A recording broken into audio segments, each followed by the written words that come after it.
안녕하세요. 오늘 밤 창밖으로 내리는 비를 바라보며 이렇게 펜을 들었습니다. 제 나이 73, 평생을 자식을 위해 살아온 어머니의 마음으로 이 글을 씁니다. 혹시 저와 같은 처지의 노인분들에게 작은 위로가 되길 바라는 마음에서요. 저는 남편과 함께 40년 넘게 작은 슈퍼마켓을 운영했습니다. 새벽부터 밤늦게까지 쉬는 날 없이 일했고 명절에도 문을 열었습니다. 남들은 가족과 함께 떡국을 먹을 때 저희는 가게에서 손님을 맞았습니다. 힘들었지만 자식들을 위해서라면 무엇이든 할 수 있었습니다. 유일한 아들 민수를 대학까지 보내고 좋은 집에서 살게 하는 것이 남편과 저의 꿈이었으니까요.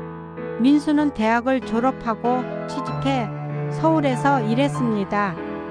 그리고 몇 년 후 지은이라는 여자를 소개했습니다. 처음 봤을 때부터 마음에 들지 않았습니다. 어딘가 계산적인 느낌이 들었지만 아들이 좋다고 하니 반대할 수 없었습니다. 결혼식 날 지은이 부모님은 우리 딸 잘 부탁합니다 라고 하셨지만 그 뒤로는 연락도 없었습니다. 그때 이상하다고 생각했어야 했는데 결혼 후 얼마 지나지 않아 아들 부부가 찾아왔습니다. 서울에서 집을 사려는데 돈이 부족하다는 겁니다. 당시 남편은 이미 건강이 좋지 않았지만 우리는 아들을 위해 모아둔 퇴직금 5천만 원을 내놓았습니다. 나중에 천천히 갚아라라며 웃었지만 사실 그 돈은 남편의 치료비와 우리의 노후를 위한 것이었습니다. 그로부터 3년 후 남편은 갑작스러운 뇌출혈로 세상을 떠났습니다. 장례식에 아들과 며느리가 와서는 슬퍼하는 제게 어머니, 이제 혼자 사시기 힘드실 텐데 저희 집에 오세요 라고 했습니다. 당시 저는 너무 슬프고 외로워서 그 말에 의지했습니다. 가게는 다른 사람에게 넘기고 집은 팔았습니다. 평생 살던 곳을 떠나는 것이 아쉬웠지만 아들 가족과 함께 산다는 생각에 위안을 삼았습니다. 집을 판 돈 2억은 아들에게 맡겼습니다. 어머니 돈 잘 관리해 드릴게요 라는 말을 믿었거든요. 처음 몇 달은 좋았습니다. 아들 집에서 손주도 보며 지냈고 가끔 어머니 이거 좋은 영양제예요 라며 비싼 것도 사주었습니다. 하지만 점점 분위기가 달라졌습니다. 며느리는 제가 있을 때 말을 거의 하지 않았고 손주가 저와 놀면 뭐라고 했습니다. 어느 날 며느리가 어머니 저희 집 근처에 좋은 노인복지주택이 있어요. 어머니께 딱 좋을 것 같아요 라고 했습니다. 당시 저는 그것이 쫓겨나는 것이라고 생각하지 못했습니다. 아들도 어머니 그곳에서 같은 나이대 분들과 지내시면 더 즐거우실 거예요 라고 했고요. 결국 저는 노인복지주택으로 이사를 갔습니다. 월세는 아들이 제 통장에서 매달 인출해 준다고 했습니다. 노인복지주택에서의 생활은 생각보다 외로웠습니다. 같은 처지의 노인들은 많았지만 모두 자신의 슬픔을 안고 살아가는 사람들이었습니다. 가끔 아들에게 전화해도 지금 바빠요 하며 전화를 끊었고 찾아오는 일도 점점 줄었습니다. 명절에 초대받아 가도 하루만 있다가 어머니 내일 중요한 약속이 있어서요 라며 다시 복지주택으로 돌려보냈습니다. 6개월쯤 지났을 때 복지주택 관리비가 밀렸다는 통지를 받았습니다. 아들에게 전화했더니 어머니 제가 깜빡했네요. 곧 해결해 드릴게요 라고 했습니다. 하지만 다음 달에도 같은 일이 반복되었고 결국 직접 통장을 확인하러 은행에 갔습니다. 그곳에서 본 잔고는 겨우 50만 원. 2억이 어디로 갔는지 알 수 없었습니다. 떨리는 마음으로 아들에게 전화했지만 계속 받지 않았습니다. 결국 택시를 타고 아들 집으로 찾아갔지만 그곳에는 낯선 사람들이 살고 있었습니다. 박민수 씨요? 몇 달 전에 이사 갔는데요. 집을 팔고 외국으로 간다고 하던데요. 그 순간 저는 온 세상이 무너지는 것 같았습니다. 아들은 제 돈을 모두 가지고 사라져버린 것입니다.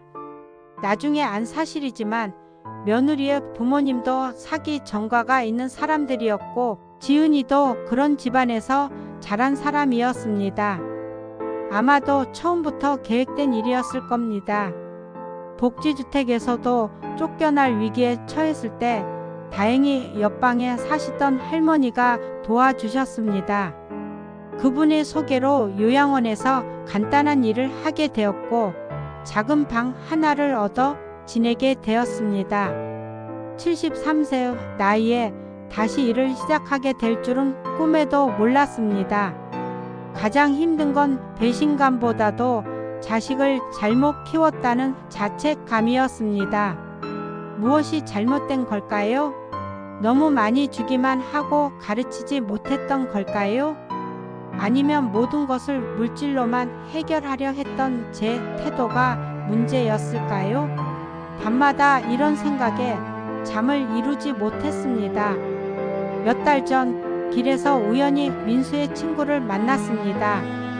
그에게서 들은 소식은 더욱 가슴 아팠습니다.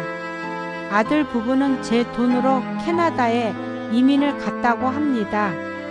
심지어 손주와 함께 찍은 SNS 사진도 있다고 했습니다. 행복해 보이는 그 사진을 보면서 자식에게 버려진 노인은 이렇게 혼자 쓸쓸히 살아가는데 그런 생각에 눈물이 멈추지 않았습니다. 요즘 저는 요양원에서 일하면서 만난 다른 어르신들과 작은 모임을 만들었습니다. 모두 저와 비슷한 상처를 가진 분들입니다. 자식에게 재산을 빼앗긴 분, 집에서 쫓겨난 분, 병원비를 외면당한 분, 우리는 서로의 아픔을 나누며 위로합니다.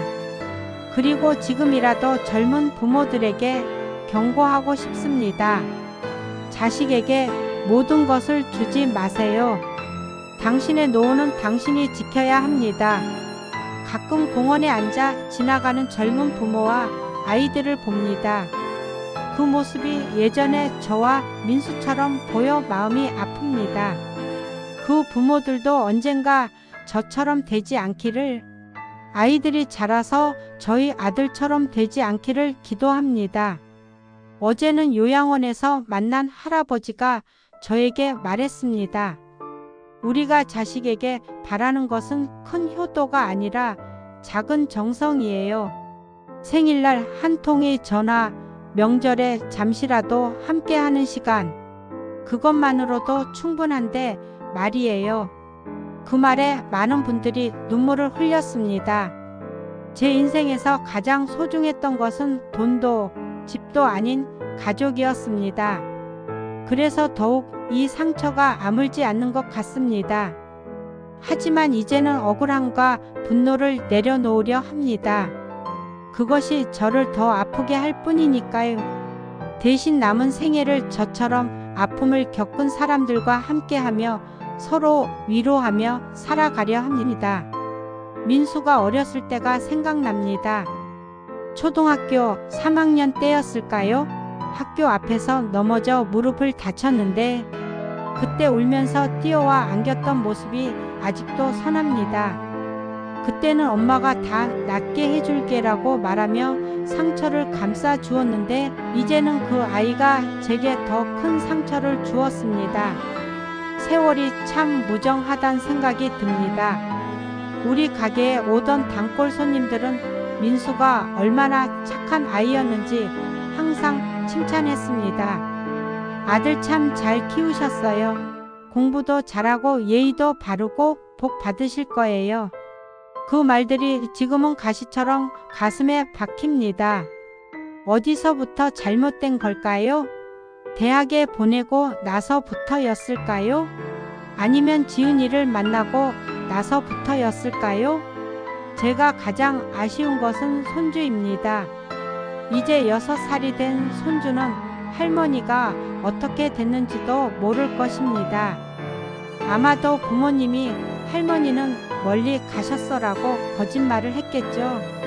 그 아이가 커서 진실을 알게 될 때 얼마나 혼란스러울지 생각하면 마음이 아픕니다. 명절이 다가올 때면 특히 마음이 무겁습니다.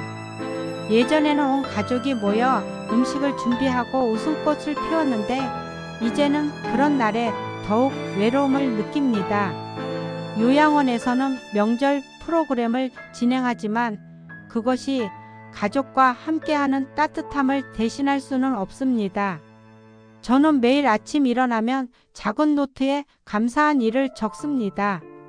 비록 처지는 불쌍하지만 아직 건강하게 살아있다는 것, 따뜻한 밥 한 그릇 먹을 수 있다는 것, 친절한 주위 사람들이 곁에 있다는 것들이 모든 것들이 다 감사합니다. 자식과 며느리에게 버림받았지만 감사할 수 있는 것들이 있다는 것이 제겐 큰 힘이 됩니다. 여러분은 저 같은 상황을 겪지 않았으면 좋겠습니다.